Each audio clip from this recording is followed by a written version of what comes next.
berkaitan dengan kredit tadi, ada juga selain kredit namanya gadai, Ustaz. Gadai, tahu gadai, Ustaz ya? Kalau nggak tahu saya jelasin. Biasanya zaman sekarang gini, Ustaz. Orang punya kendaraan, kemudian karena nggak punya uang digadaikan mobilnya misalnya, Ustaz, sama orang itu. Itu termasuk itu riba atau gimana? Kalau gadai seperti itu. Imam yang paling tua di antara imam yang 4 itu namanya Imam Hanafi, meninggal tahun 150 Hijrah.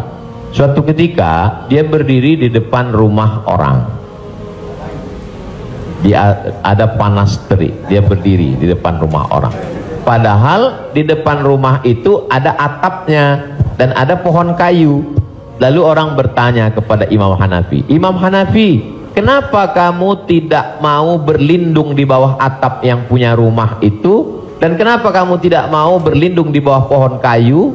Kan lebih baik berlindung daripada kena panas. Apa kata dia? Saya meminjamkan uang pada orang ini dengan sistem gadai, maka saya tidak mau mengambil keuntungan dari dia. Ayyuma lahmin kullu qardin jarra naf'an fahuwa riba. Setiap gadai pinjaman kalau kita ambil manfaat maka itu berarti riba.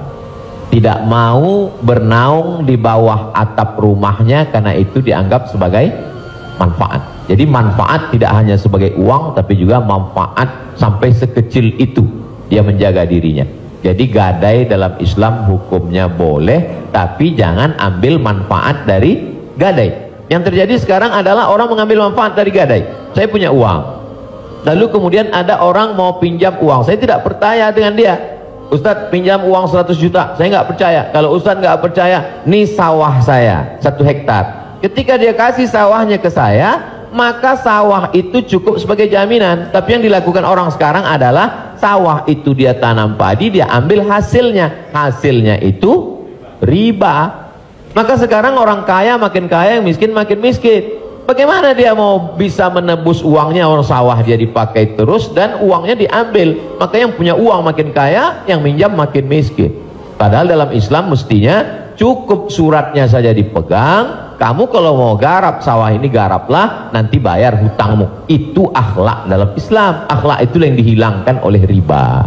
Riba ini sangat kejam. Allahu a'lam.